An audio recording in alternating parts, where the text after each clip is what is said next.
Assalamualaikum warahmatullahi wabarakatuh. Welcome back to my channel.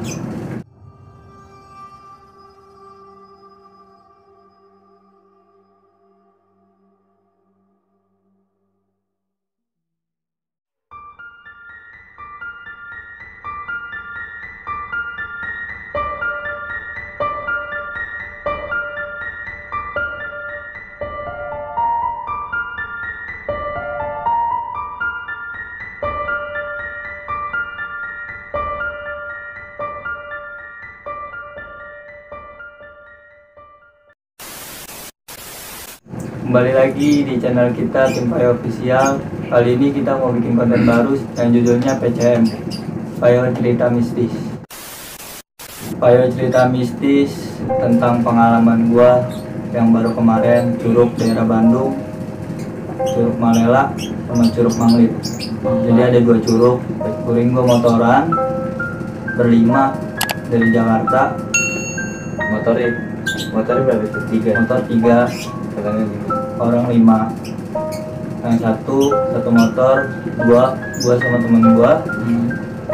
Yang 2 orangnya itu temen abang gua sama abang guanya. Jadi gua berangkat dari Jakarta jam 10 lewat Taman Mini, Keramat Jati, masuk ke Cibubur. Terus dari Cibubur Jonggol, cuma belum kecamatan Jonggolnya ada sejam perjalanan.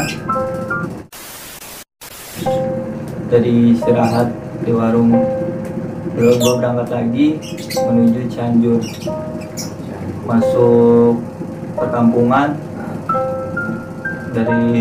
Keluar dari kecamatan Cianjur, Ciaruk, masuklah gue ke Cibinong, daerah Cibinong Bogor. Iya, masuknya udah Sukabumi itu. Dari Sukabumi gue memutuskan untuk istirahat lagi yang kedua kalinya, karena perjalanan dari Jonggol sampai Sukabumi itu lumayan lama, sejam setengahan. Jadi total tuh gue udah jalan sekitar 2 jam lebih lah dari Jakarta.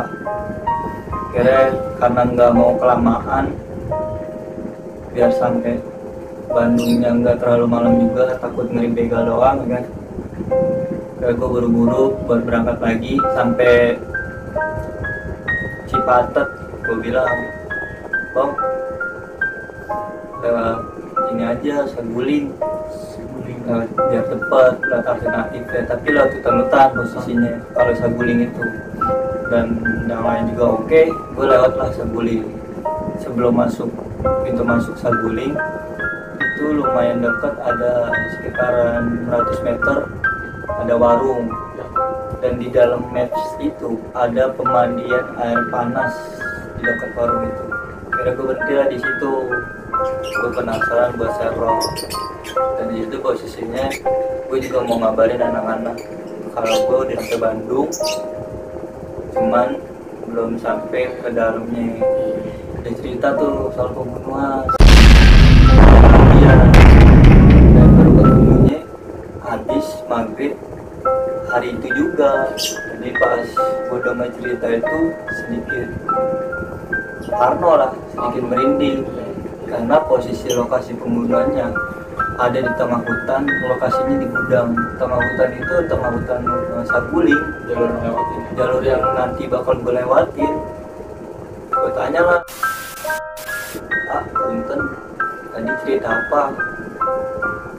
Oh ini ya, ada pembunuhan di situ. Korbannya baru ketemu tadi habis maghrib. Proses pencariannya sampai seminggu, baru ketemu habis maghrib. Ini dong, apa itu lewat situ? Speak dong, biar guanya nggak terlalu parno, nggak terlalu mikirin juga. Terus kondisi korban gimana? Kondisi korban lebih membusuk, makin parno ya. Gue udah nyoba positif pikiran gue, ini tetap aja tuh. Udah, enggak, udah akhirnya gue ngomong sama, cuman kayak kurang ngerti bahasa Sunda gitu. tadi ngobrol apaan, itu ada pembunuhan, lokasi ada tamutan, tapi di gudangnya pembunuhan. Iya, baru ketemu tadi yang habis maghrib. Gimana ya, mau lanjut jalan nggak? Lanjut, oke lah. Baca-bacaan udah, gue udah positif pikiran gue, lanjutlah jalan. Singkat cerita, lanjut jalan masuk ke hutan Saguling itu. Sebenarnya sih ada rasa parno, takut, terus keringat dingin juga ada, tangan gue kram pas pertengahan hutan itu. Awalnya gue jalan biasa dan gue lihat map Google Maps aja jalanannya belok-belok, nggak ada yang lurus, nggak ada yang lurus banget. Gue itu udah masuk hutan banget. Itu salah satu jalan alternatifnya buat masuk ke Curug Malela, buat jalan ke Curug Malela. Pas di pertengahan jalan di PLTA itu ada kayak pembangunan Saguling. Nah dari situ gue udah ngeliat Google Maps itu jalannya kagak ada yang lurus di PLTA itu.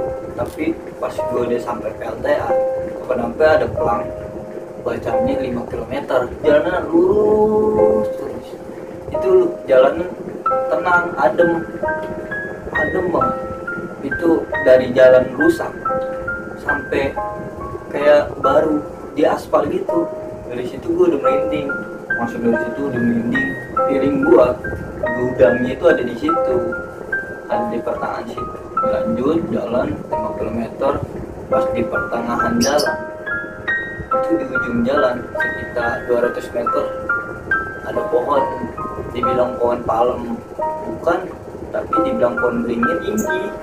Pohon beringin kan pendek, jadi mekar banyak banget. Tinggi udah itu gembal, daun-daunnya itu banyak banget.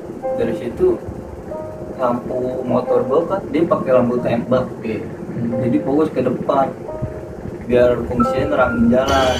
Dari ke bawah lampu sore, dari bawah gue mesin kaca, nah dari jauh gue udah melihat itu apaan, lampu batang pohon.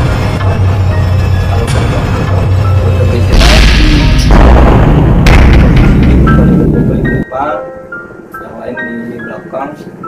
Satu motor satu orang itu di tengah kan, karena yang satu motor satu orang itu ditakut.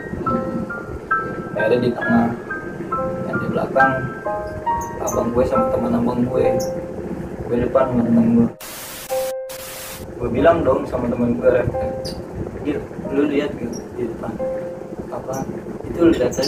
Iya apaan sih sakit, nggak tahu. Nih gue sorot lagi dari setang gue belok ke kiri, gue lurusin jadi yang terdepan. Baru di situ gue berhenti mendadak, nggak tahu nih digantung itu nggak bergerak. Biasanya ngayun itu nggak bergerak. Refleks yang lain juga berhenti, sekaligus tanyain, kenapa Sa? Ini bang, coba lihat deh. Nah lampu sorotnya gue arahin lah yang orang bunuh diri itu, orang di penggantung gitu. Gue arahin lagi malah kayak itu arwahnya dia lah ya, kenapa lo penuhnya nanti gue gitu, ketemunya sama tarik gue doang. Iya padahal udah sopan baca-bacaan iya, tapi emang intinya kali ya ganggu hati, semuanya diem mau apa-apa. Gue berani nanya, gimana bang, lanjut jalan nggak? Jalan aja deh, bismillah. Serius nih bang? Iya. Udah akhirnya gue sama yang lain gue jalan bareng sederet, beraniin badan. Gue udah merinding banget, udah nggak kuat lah. Ngeliat pun gue ke bawah, nggak ke depan.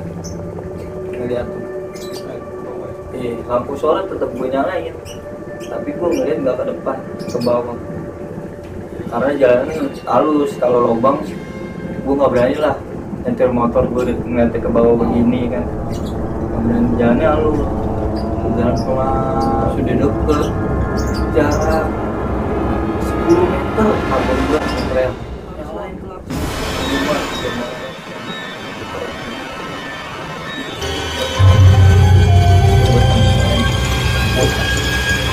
sampai lah keluar hutan juga gue ada di hutan di belakang nih sebelum pintu masuk hutan Saguling. Ini kenapa gue balik lagi ke sini? Gue kaget pas keluar dari hutan, gue masuk lagi balik lagi. Gue udah puyeng banget ya kan, karena kepikirannya gantung itu. Akhirnya udah lewat jalur utama aja.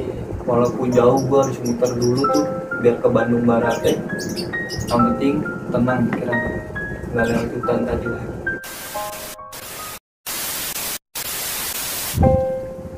Singkat cerita itu sekitar jam 5 subuh yang seharusnya gue sampai di Curug Malela, gue sampai di Cililin.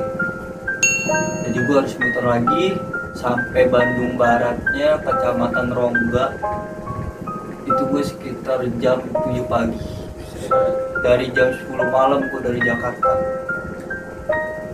Gue baru sampai Kecamatan Rongganya rame karena jam 7 pagi. Selesai beberes gue beli konsumsi sama logistik, gue lanjut lagi jalan.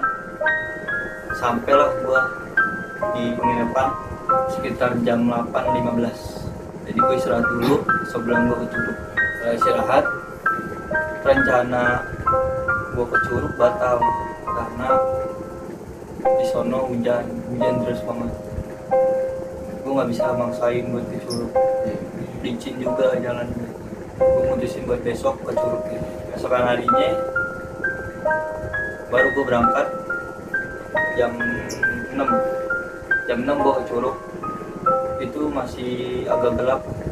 Kenapa gue milih jam 6? Karena itu kan hari Minggu, pasti Curug rame ya.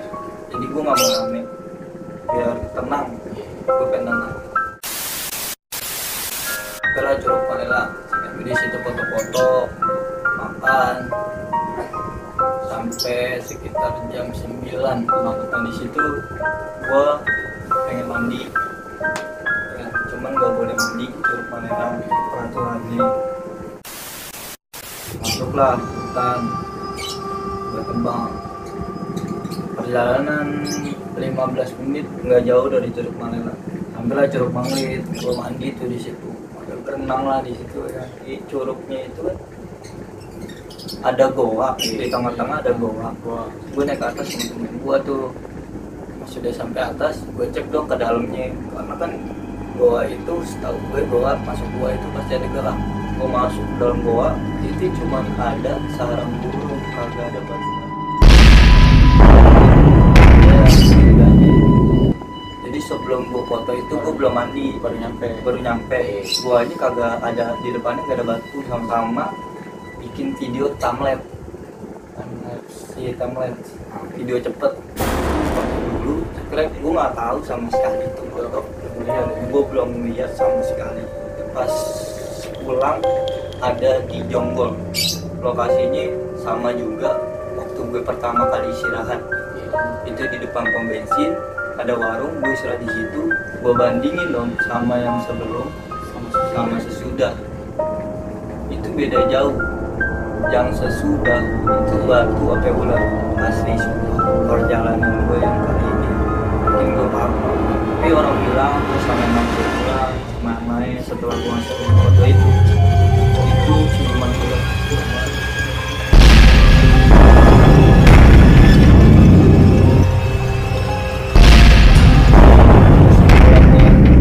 Buat dulu orang yang mau touring atau mau kemana-mana, entah pakai motor, entah pakai mobil, satu jaga etika, sopan santun, jaga omongan, jangan ambil sesuatu yang ada di sana. Banyak baca-bacaan. Sampai sini aja cerita pengalaman gua Jakarta Bandung. Terima kasih telah menonton video ini. Semoga PCM ini bisa lanjut part 2-nya dan seterusnya.